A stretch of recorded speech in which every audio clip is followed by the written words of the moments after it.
Welcome to my YouTube channel. Once upon a time, in the village of Uli, lived the most beautiful maiden you would ever meet. She was so beautiful that the villagers would often sit and make monetary bets on how much the dowry would cost to marry the beautiful Ijeoma. The young maidens wanted to be her, and the young men were ready to do anything to marry her. Ijeoma, on the other hand, was fully aware of the madness her beauty was causing in the village, and she loved every bit of it. Those were the moments her mother, Neka, had prepared her for her entire life. "My gold," her mother would call her when she was younger. "You will marry a wealthy husband who will bring us all the wealth your late father could not offer us." She would tell her this as she braided her hair, and Ijeoma would take those words into her heart every time she heard them. As time went on, she began to believe that was her only purpose in life. Neka had 3 children from her late husband, 2 girls and 1 boy, but Ijeoma was her favorite for obvious reasons. Ijeoma's siblings, Chidera and Ebra, were always treated like second-class citizens in their home. Their entire life's mission was to make Ijeoma happy. When she was sad, they had to sing or dance to make her smile. Whatever they ate at home depended on what Ijeoma was craving. They referred to her as Queen instead of her name because their mother insisted it would remind Ijeoma her that she belonged to royalty or wealth, and worst of all, Nika would send Chidera and Ebra to some villagers to work, and their wages was used to take care of Ijeoma. She would encourage them as she took their money, saying, "Do not worry. When your sister brings that man that we are all waiting for, all our lives will change for the best." Despite all this treatment, Chidera and Ebra did not hate their little sister, even though their mother clearly favored Ijeoma. They stayed close to her because they remembered their happy times together as kids and still saw her as their sister, not just the queen their mother wanted her to be. They knew Ijeoma was also stuck in their mother's plans, so they could not be angry at her. Their strong bond as siblings helped them stick together. When it was finally time for Ijeoma to be married, Neka became even more determined to find the right suitor. She was especially harsh when the wrong type of men came to her compound to seek Ijeoma's hand in marriage. "Are you not the potter who has a shop close to the border?" Neka asked one suitor who came for Ijeoma. The man confidently nodded, pleased that Neka recognized him. But then she burst into mocking laughter. "I know you can make clay pots for cooking, but I am looking for someone who can continuously afford to buy foodstuff to cook inside the pot." "Leave my compound, sir," she shouted angrily. Some others would come, and she would angrily pour a huge drum of water over them or splash paint on their clothes. When she was feeling especially wicked, she would go ahead and cook a meal for the suitor. Then, she would add a lot of pepper into the meal. When they requested for water, she would laugh and ask, "So, after giving you free food, you want me to give you free water too?" The villagers had mixed feelings about Neka's actions. Some market sellers would joke several times about the situation. "I can always count on Neka to buy these paints for Ijeoma's unfortunate suitors, even though no one else does," and they would all laugh. Others would say, "Who does she think she is? Is she the only one with a beautiful daughter? In fact, we are not interested anymore." But despite their words, when Ijeoma took her usual evening stroll, the young men were captivated by her beauty all over again, easily forgiving her mother's behavior. After all, who wouldn't? Ijeoma was the epitome of beauty in the village of Uli. Her skin shimmered like polished ebony, smooth and radiant under the sun. Her big, bright eyes sparkled like the clearest stars. Her high cheekbones and full lips were perfectly sculpted. Ijeoma's long, flowing hair was decorated with shiny beads and gold threads that caught the lights. When she smiled, her whole face lit up, making everyone who saw her feel happy and enchanted. She carried herself with a natural grace that made her stand out wherever she went. One day, the time finally came for Neka to receive the reward for her long-awaited plans. There was an extremely wealthy merchant called Kilichi who came into Uli to do business with the king. Kilichi was the richest man in the entire East, and to honor him, the king held an exclusive banquet for him. In the evening, King Aneo took him on a walk to see his kingdom. Walking behind them were some warriors and a musician who sang loud praises of the king and Kilichi as they walked. At the same time, Ijeoma and her mother decided to go on an evening stroll together. From a distance, the praises from the musician reached Nneka's ears, and she could not help but wonder how Kilichi looked. Everyone from the east knew about him, but she had never seen him, as he was not from her village. Ijeoma, can you hear what they are saying about that man? She asked her daughter excitedly. Those are the type of suitors I want for you. But Mama, a man like that will already have so many wives, and someone like that is not fit for me, she answered. Nneka smiled at her daughter confidently. My gold, she hailed her. I am happy you know who you are. I was not insinuating that he is your husband. I was only referring to his riches. Anyway, let us hurry so we can catch a glimpse of this great man. Eventually, they got close to the king and his guest, so Nneka and her daughter greeted politely. Just as they were about to continue walking, Kilichi called out to Ijeoma. Excuse me, young maiden, he said to her. Kilichi, and the king exchanged glances to acknowledge her beauty. Are you looking for a new wife? The king asked Kilichi. But he laughed gently and said, Since my wife passed away, I have not been interested in any other woman. But I believe this beautiful maiden would be a wonderful fit for my only child, Chaik. Nneka was very excited.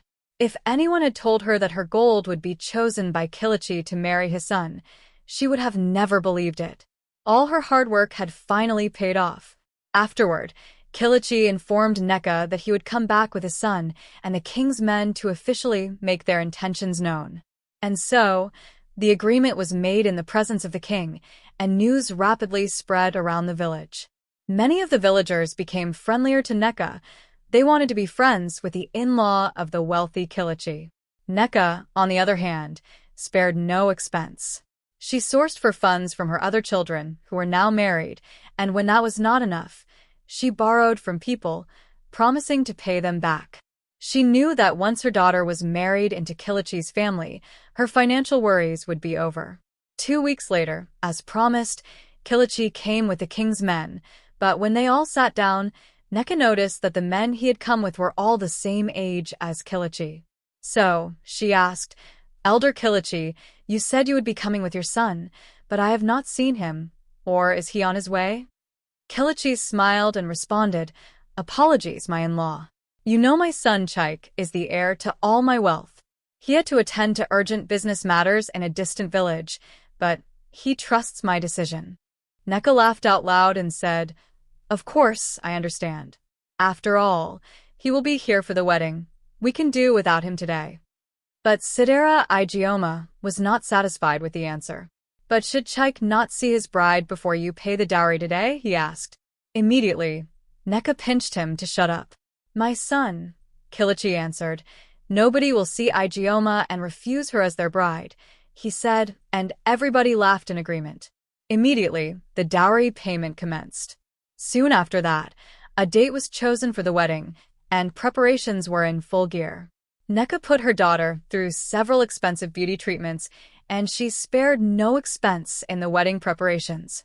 It just had to be grand because the beauty from Uli was getting married to the great Chaik. In the midst of all these preparations, Ijeoma would quietly wonder about her groom and what he looked like. Yes, she was happy she would be married into riches like her mother desired, but secretly she also wanted to love and be loved by her future husband. With each passing day leading up to the wedding, her anticipation grew. When the day finally came, she got dressed in the most beautiful attire and was adorned with the most royal beads. Several prestigious guests invited by Kilichi flocked to Nneka's compound, including King Aneo. The visitors brought many gifts, and the villagers watched in admiration each time someone influential arrived. But all that did not concern Ijeoma so much. Several times, she would peek through the window of the room she waited in, hoping to see when Elder Kilichi and his son would arrive. After what seemed like an eternity to Ijeoma, Chaik finally arrived with his father and several other king's men. The musicians sang praises of him and his father as they walked into the ceremony. Ijeoma ran to the window to catch a glimpse of him, and when she did, she was pleasantly pleased. Chaik was a good-looking man, well-built with a charming smile, but despite his look's appearance, Ijeoma couldn't help but wonder why he was so plainly dressed. For goodness sakes, he was the groom. But she overlooked it and said to herself, I've always heard that wealthy people do not like to be overdressed. The wedding ceremony eventually began, and Ijeoma was ushered out to meet her husband. The drums played beautifully, blending with a melodious tune from the African flutes, and Ijeoma danced elegantly, swaying her hips to the tune of the music. Afterward, she handed the cup filled with wine to Chick, as tradition demanded, to signify that he was now her husband. The whole crowd cheered in excitement, but to Chick and Ijeoma, the world was silent. It was only them that existed as their eyes met. It was clear they were attracted to each other, and one would believe they had been in love for many years. Indeed, Kichi had perfectly matched his son with a woman he knew he would like.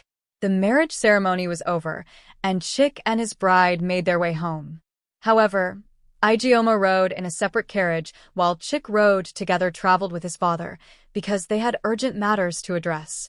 When they finally arrived at Kichi's home, Ijeoma was stunned. Home was magnificent, nothing like she had seen before. Chick went to his bride and said, My wife, welcome home. The maid will usher you to our quarters. Give me an hour to finish my conversation with my father. He will be traveling tomorrow, and this is the only chance I have, he told her, and Ijeoma blushed. She loved the way her husband spoke. As instructed, the maid ushered her into her quarters, but when Ijeoma entered, she was alarmed. The quarters were very plain. Are we in the right place? She asked the maid. Yes, this is Master Chick's quarters, the maid answered. Ijeoma asked her to leave, but she was still in shock. She stepped outside the quarters to ensure she was still in Elder Kichi's compound. Chick's quarters and the compound were like two different worlds. Well, I guess this place was lacking a woman's touch. Now that I'm here, I'll beautify it to my standard, she said to herself. Ijeoma decided to start opening the gifts she received from the wedding while waiting for Chick. There were many gifts, and she couldn't wait to see what each contained. Slowly, she unwrapped them, revealing pots, expensive materials, and many other items. But she soon got sleepy, and in a matter of time, she lay beside a huge pile of gifts and slept off. Wake up, Ijeoma, she heard someone say in her sleep. She rubbed her eyes and saw Chick in front of her. She did not realize she had slept off. My husband, I was waiting for you, so I decided to open our gifts while I waited, she said as she yawned. But Chick was not pleased.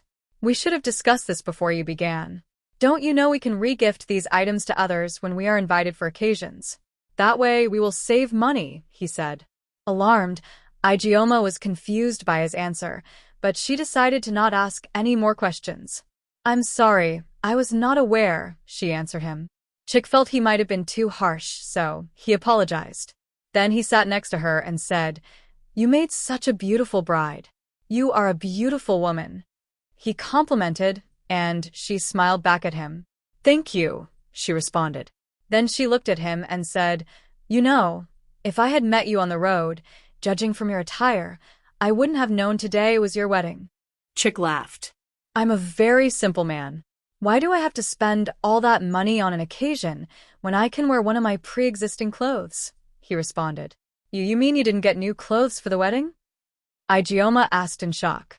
He nodded proudly and said, I've had this attire for 3 years, and it has served me well. I believe money should be kept for important purposes. Did you see the amount of food items my father brought to pay your dowry? I told him we couldn't wasting money like that, but when he insisted, I refused to go with him. He also offered to get me a new traditional attire for today, but I stood my ground as always and put on the attire I have on now. I cannot be part of such a wasteful lifestyle. Ijeoma's heart began to beat in fear. What had she gotten herself into? Kichi had told her mother that Chick was on a trip, which was why he wasn't present at the dowry payment. I'm hungry, she said, finally finding her words. Can I please get some corn and pear to eat? She asked. No, pear is almost out of season, so anyone you find now will be overpriced. I'll tell the maids to prepare yam for you, Chick said. Immediately, he got up and walked away. Ijeoma began to panic, wondering how she was going to adjust to this place. All her life, she ate whatever she wanted, dressed beautifully, and waited for a wealthy man to marry her. But now, She didn't need a prophet to tell her that although she was surrounded by riches and wealth, she didn't have access to it because her husband was extremely stingy. Several days passed, and each day revealed new sides of Chick. Ijeoma soon discovered that her husband owned only 8 pieces of clothing, which he wore in a strict rotation. Their quarters were plain because Chick believed that decorations were a waste of money. "Are the decorations going to talk to me when I'm bored?" he would say whenever Ijeoma asked him about it. Sometimes, she found his reasoning so ridiculous that she wanted to laugh, but then realizing how much it affected her, the laughter would turn into tears.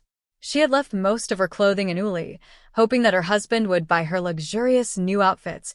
Chick's stingy nature quickly began to place a huge strain on their marriage. "I don't understand why you need all these things," Chick would complain, even when she asked for basic necessities. "We need to save money," he would say. "What are we even saving for?" "Chick, look around. You can see we have enough money. Let's enjoy ourselves a little," Ijeoma would argue. He'd laugh and respond, "Speak for yourself. I'm enjoying my life just fine," he would say with a laugh.